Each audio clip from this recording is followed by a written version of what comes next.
Welcome to the Optimal Bio podcast. At Optimal Bio, we don't just balance your hormones, we balance your whole body. Our conversations range from nutrition to medicine with an emphasis on wellness tips to support your health journey. If you like what you hear, find us on the web at optimalbio.com and follow the podcast so you don't miss an episode.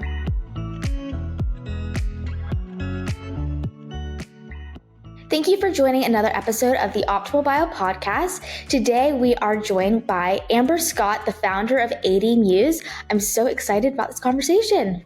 Yes, me too. Thank you so much for having me. I'm so excited we made this happen. Me too. Schedules can be a little tricky, so. Oh, well, we did it. We're here. Exactly. So let's kind of just start with, who you are and your background. Yeah. So my family and I moved to New York, or moved to Charleston from New York 6 years ago.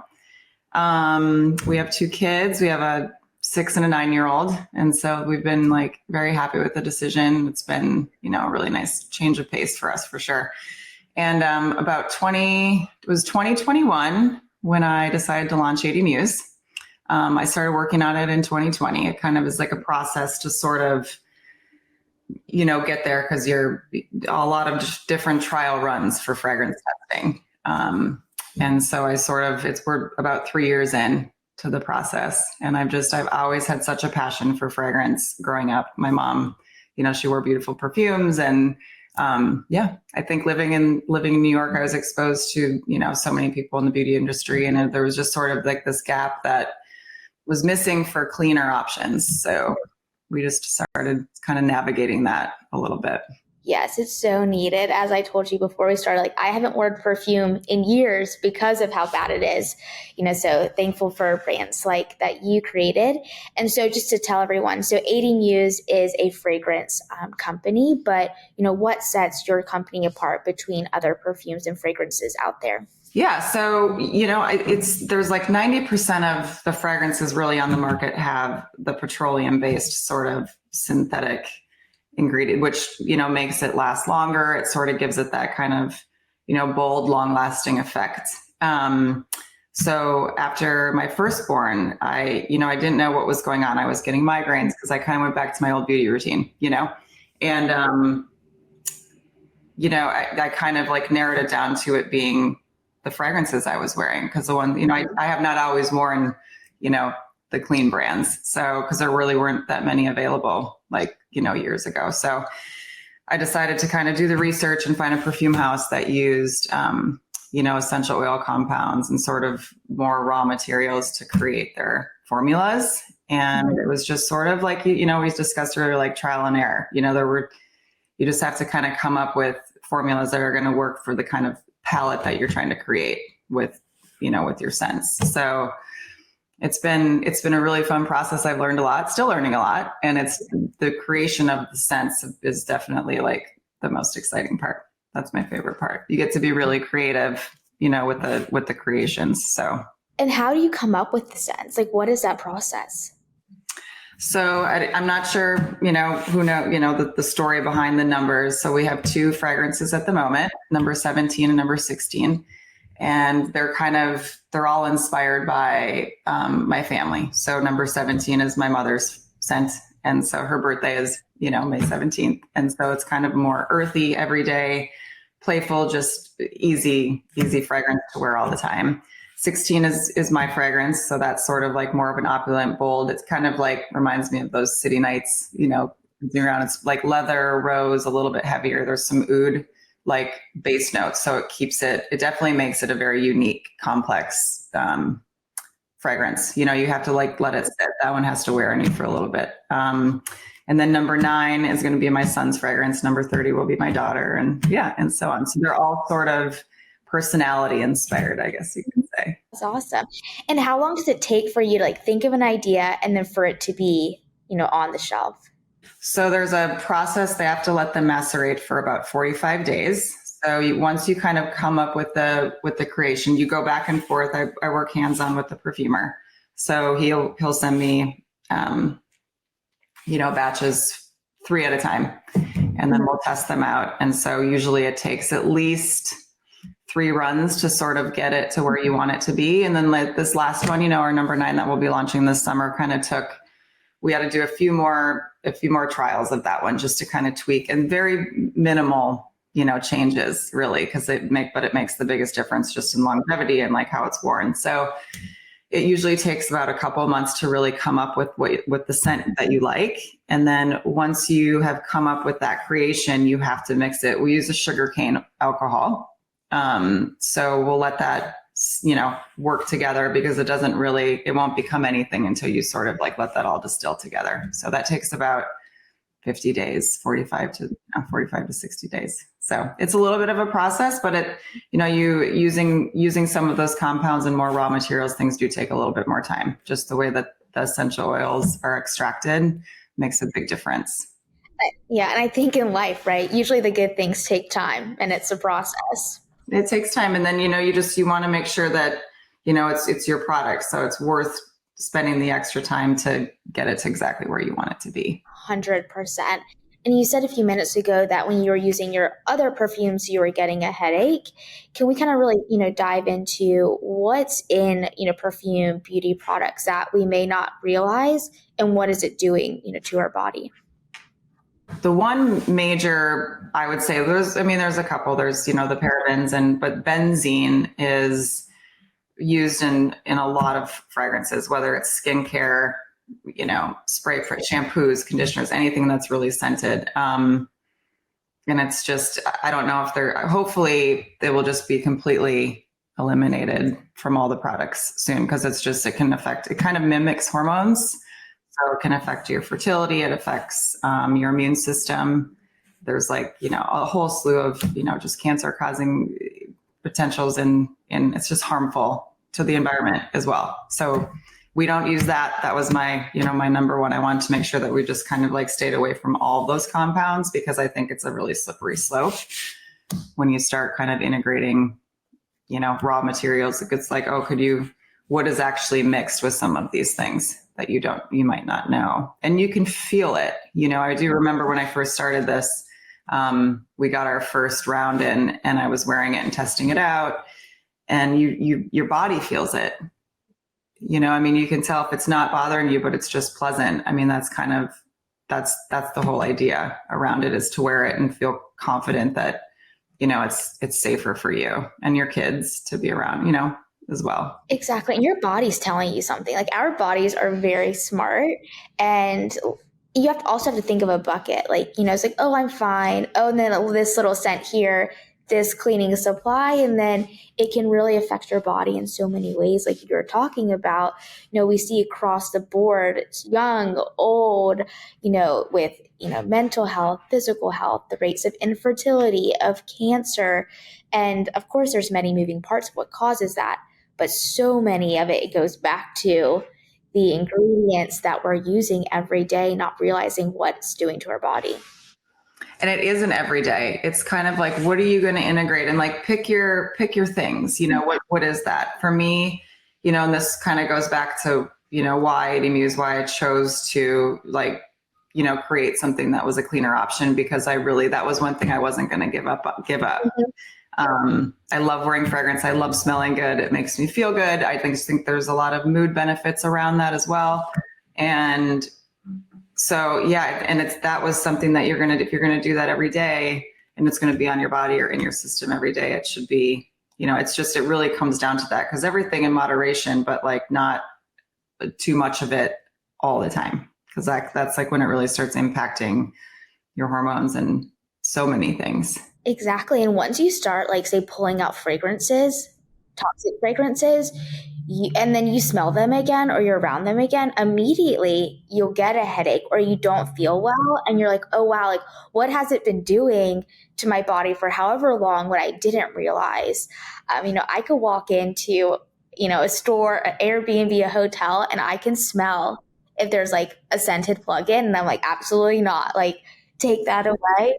You can tell it's a sort of a synthetic makeup, it's not it's not more of that natural blended scent. And you can just feel the difference. You can tell for sure. And like you said, like scent is so important, right? It makes such a big difference in your mood, cognition. There's so many studies on that. But that natural, like think about the natural beauty, say of spring, like this is like you have so many of the flower scents and like grass and Oh, it's the best right now. I mean, it's beautiful, and that's the idea. Like you just, put that in a little jar and make it amazing. But like, don't put all the other stuff in it because it just doesn't need it. So yeah, it's made a difference. And like, my daughter can wear it, and she loves it, and I love that she loves it. But I feel okay with her having it on her skin. So. and I think back to the days that we all walked into like a store that smelled of so many synthetic fragrances. I'm like, oh my gosh, like what? And then just we were layering it on.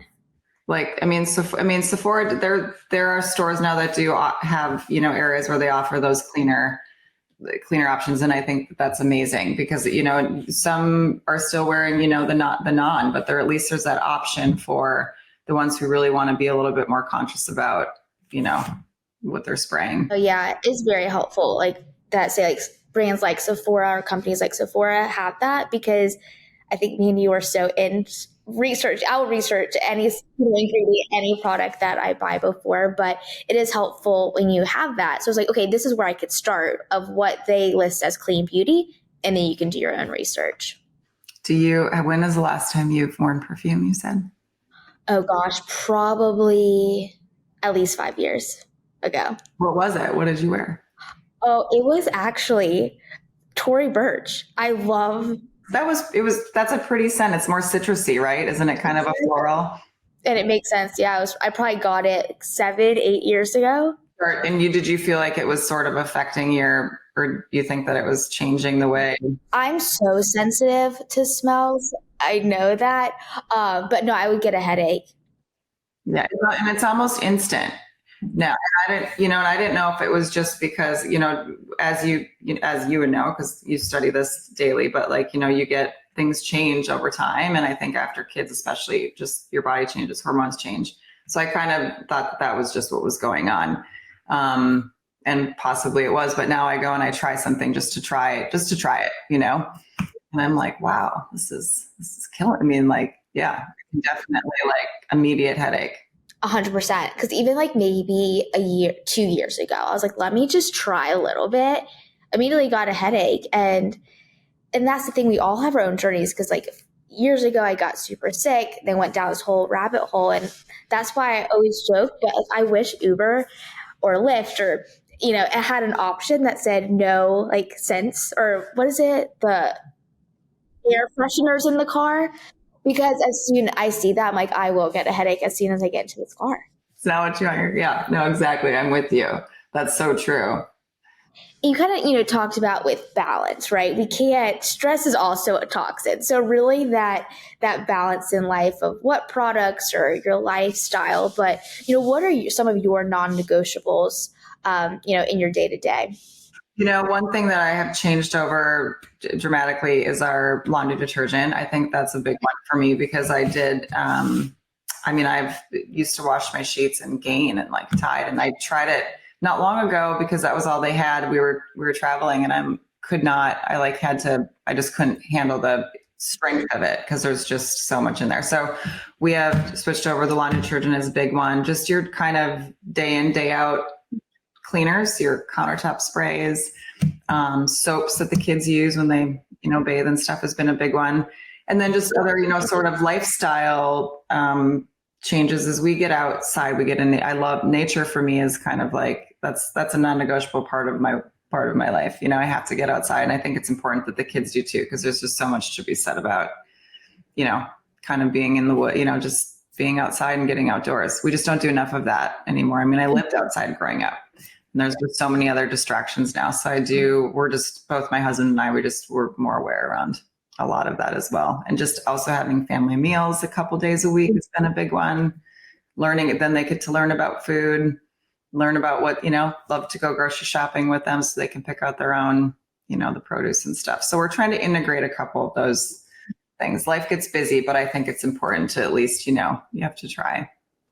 You do, and your health impacts everything, right? And the products that we use impact our health, and our health impacts relationship with ourselves, your family, Right. And how you feel, I mean, it's just, think it makes such a big difference in your just day to day, the sugar and thing. We've really had to watch, the sugar intake, especially, yeah, it's just not a good thing. So, Yeah, I'm like, especially with kids, and like added sugar and the dyes, and their brain is developing, and it's like you have to understand what's going on because when a 3-year-old's having a tantrum, but they just had a fruit drink, it's like, well, yes, their brain is on fire. it's on fire, and yeah, and it's good, and it's delicious, they like, but what it's doing to everything. And then that's another thing, like over time, if that's an everyday thing, what is it actually, is it like changing the whole makeup of their system, right? Like, and how is it going to affect them 20 years from now? So yeah, I think it's the awareness around all of that is pretty important, I think, too. And I think people forget like food is medicine. It's either going to hurt you or help you. And it's like, what are your cells being made of? What is your DNA? And it's what you're putting into your body. Yeah. Do you feel like that can change over time? Like your DNA can kind of change over a lifetime, just depending on what you do and how you sort of like nurture. 100%, because we're a living organism. And I think we're really seeing the ramifications right now of not being in nature as much, not moving our body, being on a screen, and all this processed food. I think we're really seeing like why, of course, there's many reasons, say social media, but why are teenagers dealing with this anxiety and depression that we've never seen in teenagers? The rates of chronic illnesses, the rates of cancer, like we've never seen this before. And so what is causing it, right? It's not just happening. No, it's like everything we're around, the environment as well. I mean, there's just so much going on that I think is affecting. And like you said, time goes by so fast. So I think we also don't realize, we just take it, this is how life is, but like how it's structured right now, and say the blue light, like that's not how our bodies are going to work as best as possible. Right. And it wasn't meant to have, we're meant to operate that way. So not like a natural way of life. So Exactly. So it's like, how can you have that education and that awareness and then structure as best as possible to go back to nature in food and products, getting off our phones, Wi-Fi, right? We're just surrounded by it. I know that's Wi-Fi is a big one. The other day, I got an email from the internet, was like, oh, we're going to come in and install 360 Wi-Fi. And I'm like, what's 360 Wi-Fi? It's like, oh, we put it like all over. And I was like, absolutely not. Like, no, like we can't do that. They probably think I'm crazy, but I'm like, I already don't want my Wi-Fi next to me, let alone pinging. Yeah, I'm with you. No, because you can feel. I mean, you can feel a difference. I mean, I can feel a difference. But yeah, I mean, you never know. Like the things you could put on your computer or your phone. Do you have one of those that like helps, I guess, with Wi-Fi or radiation? No, are they those little? They're like little coins, right? I've been looking into getting those. There's also like necklaces that you can have on just to kind of protect your body from. I don't know how effective they would be, but why not try them? Do you have them? I finally ordered them like a couple days ago because I kept saying like, yeah, I was like, I don't know, but might as well try. Why not try? Because yeah, I mean, it's just a lot, and you kind of are surrounded by it. At night we try to turn off all of our Wi-Fis. That's what I was saying. Yeah. Definitely airplane mode, but I don't know, if you can actually unplug, I think it makes a big difference just in how you sleep. And like when you see like, have you seen that video with Wi-Fi and a plant and how much it grows more? No. I'll send it to you, but it just shows like what it's doing in your body. Say, because like for instance, like we always have cancer cells in our body, but we don't want that. We want them to die, right? But no, I'll send you this video. It's like a plant next to Wi-Fi and a plant not next to Wi-Fi, and the one next to Wi-Fi grows rapidly compared to the one not next to Wi-Fi. Oh, really? Interesting. Yes, please send that. That sounds fast. I mean, yeah, and then you can imagine what it's doing to like a human, kids and great.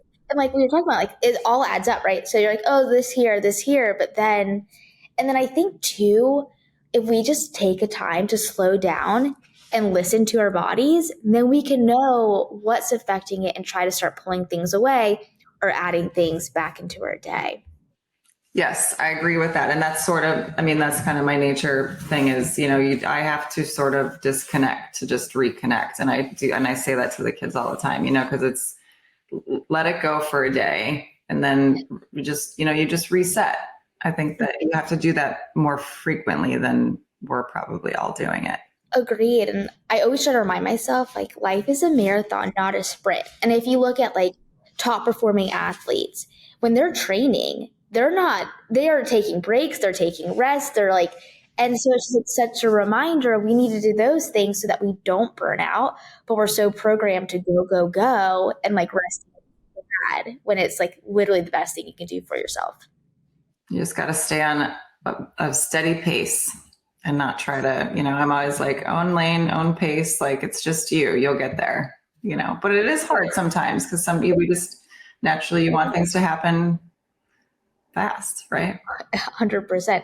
And that is, we have been sort of taking like a more organic, approach to growing 80 Muze. And I've enjoyed the process. It's been fun that way. So. And where did you come up with the name 80 Muze? 80 Muze, good question. After a lot of brainstorming and kind of just coming up with the name sort of came last. Because I think you just have to see how the brand is sort of rounding out and the scents and everything. And then I was born in 1980. I'm an 80s baby. And then my mother is very close to me. She's my best. And so she was my muse. And so I put 80 Muze. And there you have it.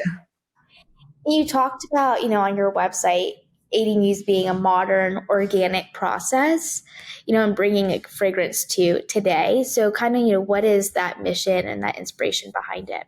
Yes, I think it was just sort of eventually it would be great to have, maybe around 5 to 7 fragrances and stay there for a little bit and kind of see, just kind of like play around with those and create other products based on favorites and that. But just also having a timeless scent palette that I think hopefully everybody can kind of enjoy. And I always like to think of our fragrances as more of like an embodied scent. They're not supposed to be kind of like in your face, strong, but they're earthy, they linger, they kind of just live with you throughout the day as opposed to just kind of, being so strong, and just kind of smelling like a perfume. So they're kind of, geared more for your everyday sort of lingering, like that's just a part of your scent, And that's what you want, right? You want it to live with you. And like people remind you, like, oh, that reminds me of so-and-so.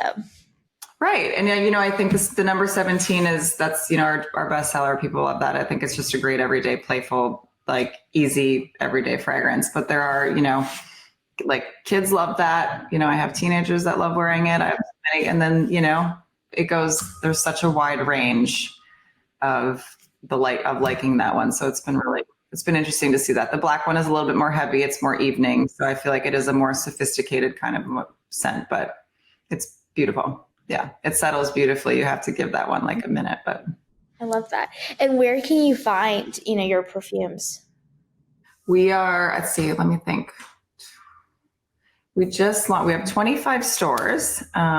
And then you can go online. I mean, we just, it's the website, you can always order. But in Charleston, we have about 4 locations. I can link them, or we have Out of Hand, which is Mount Pleasant, and Maris DeHart downtown. She's great. She always has it pretty fully stocked. Jolie Consignment, Oyster Candle, Look & Co. So yeah, we have there's a few more in there that are new ones, but I can send it to you so you can. Oh, yeah, no, we'll definitely link them. And on your website, 80muze.com.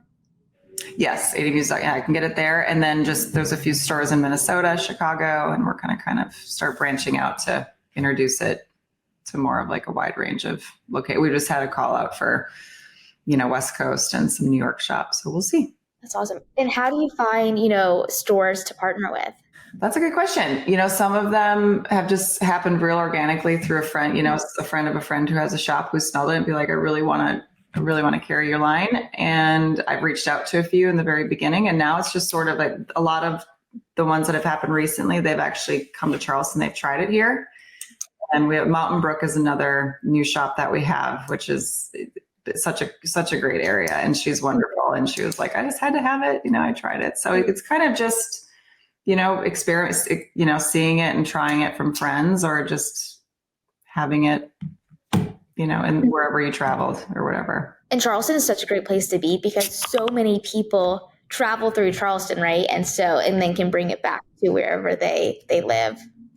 Yeah, no, it's been great. And it's a good way to test it out because you can, we launched the travel size not quite a year ago, but those have been great because it's just an easy price point with, a perfect like pocket size for your purse and for, gets you through TSA, it's easy to travel with.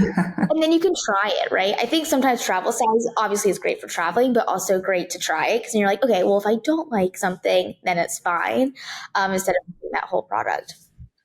Yeah, for sure. We're hoping to, the goal would be to launch our number 9 and then number 30 in the fall. And hopefully, fingers crossed, we'll see. But by the holidays, have like a sample set for everybody. So like have just the little minis that you can, and then you can try the whole collection and sort of find. They're all very different. So there's something for everybody. I love that idea. And, do you have a goal of, where do you see 80 Muze in 2 years? Do you have a goal for how many stores you want to be in or, let it go organically like it is now? Yeah, well, that's also a very good question. I kind of, yes, so many goals. I would love to do candles is sort of the next thing. Selfishly, I would love for you to do candles. It's a work in progress. So we're getting there, we're getting there. It's just taking a little bit more time. And then, I would love to expand in retail because I do think that that's just a really great way. It's exposure for so many more people to actually try it. It is really hard to buy a fragrance online, so you sort of have to create this feeling around it when you're trying to explain it. And it's sometimes it can be hard to explain that. So I think having it available in multiple locations is great because then you can test it out and try it. But yeah, so I don't know how many stores, but I hope just growing in that, and then maybe hopefully have like 5 or 6 scents in a couple of years. Oh, I love that. Would you want to be in, like some hotels or spas have a great, selection of things? Would you want to like partner with something like that to try to get, again, kind of like how Charleston Market is, get people in those locations to bring it back to where they live? Yeah, I'm always up for partnering up and just collaborating and with stores, hotels, locations. It would be, I think a hotel would be actually a great like retail space for it, just because, when you are traveling, you tend to try different things or you'll pick something up and then it reminds you of that trip too. And so it's like, yeah.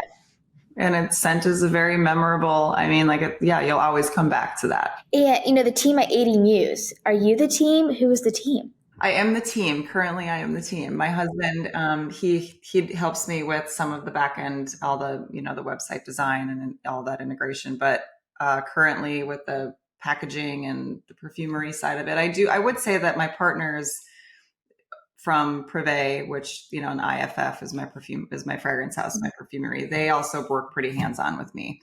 But in terms of the shipping and, I package up and I ship everything and I kind of run all the social and, the accounting, which is a big one, just to have that organized. Right. So yeah, I'm in the process of interviewing some help. So I think it'll be a good leap forward for us just to sort of have different hats. I love that though. I think the best companies start with the founder, the CEO doing it and understanding and right. And I do think there is something to be said about you have to kind of do it yourself in the beginning, because then you know all the things that sort of it took to get it to go into all that goes into all of that. And then if you don't know those things, how are you going to explain it to somebody else, or how are you going to like carry that over to your employees? Exactly. The little things are the big things. They really are. I think that the small details really make a big impact on customer experience and how they open their package. And I get super excited when I order something, and you have it and it's beautifully packaged and you have a little thank you note in there or explaining about the brand or whatnot. So I do think a lot of those things make a big impression. Exactly. And we're choosing to be here, right? And leading our companies. And you have to want to go back to that why, and that no small thing is, you're above it, because that impacts your company, your team. For sure. And I think it's really important to not lose sight of that along the way. Exactly. When you need to start delegating and hiring, but going back to that, that root and that cause, it makes the hard days okay, and you keep coming back the next day. I look forward to having like a team of bouncing off ideas. I mean, I think that it's every week, everybody needs a little bit of that, and I think it just could be a good, yeah. So we're looking forward to that. I'm excited. But starting with low overhead for as long as possible is also a beautiful thing. No, it has. And I've learned, you learn a lot, I think, in that process as well, which is which has been one of the better parts of the journey. You learn as you go. Exactly. I know so many times, like, how do you learn that? Or how, You don't know until you like figure it out, however way you chose to figure it out, right? It's like by doing it and figuring it out and learning from your mistakes and then building on it. Right. No, absolutely. I 100% agree. Perfect. So let's just finish with some quick takes. Are you a coffee or tea person? Coffee. Same. Every day. Sunrise or sunset? That's always such a hard one. Because both sunrise. Sunrise. I love it. Do you see it every morning or most mornings? I do. I take my daughter downtown to school, and it's like a highlight of my day. Oh, that's perfect. I love a sunset. Do not get me wrong. I mean, I'm a sucker for a sunset for sure. And sunrise, it's so calm at that time of day. I know. I agree. Running or walking? I like to run, but walk. I'll say walking. I think people miss like how great walking is for you. I remember just in the city, I could walk, and I'd always have family come visit. They're like, how much further? Oh, it's just right around the corner. We're a couple steps away, like 17 blocks later. I go to New York often, and my mom grew up there, so so familiar with it. And so when I go up, people are like, well, what are your plans? And I'm like, oh, to walk. And then it figures itself out, but just to walk. All I want to do, and there's the day finds you. Yeah. Strength training or yoga? Strength training. It was so great to talk with you. Thank you so much. I hope we covered, any questions you guys had. Yeah, I think it's perfect, and can't wait to order your perfumes, and I'm ready for that gift set by the holidays. The new one will be fun too. It's sort of like a lighter. There's some cedarwood and like jasmine hinoki in that, so it's sort of a nice, soft, lingering fragrance. It'll be a fun one. I'm excited about that. So very exciting. And when is that coming out? Hopefully June. Fingers crossed. Yeah, always fingers crossed, right? And all the things. But yes, we just confirmed the bottle. Like I got the prototype. The bottle is going to be like a light frosted gray. Pretty. I love that. Jagger. So yeah, that would be cool. Awesome. Well, thank you. Thank you. We'll see you soon. Sounds good. This has been a production of Optimal Bio. Optimal Bio is CEO Tyler Brandon, podcast host and partner Jim Baker, medical director Greg Brandon, production assistance by Core Media, Beth Grabencourt, administrator, Kevin Duthu, executive producer. The podcast can be found on our website, optimalbio.com, on Apple Podcasts and Spotify. Our theme song is Sunwave by Paradiso, provided by Epidemic Sound.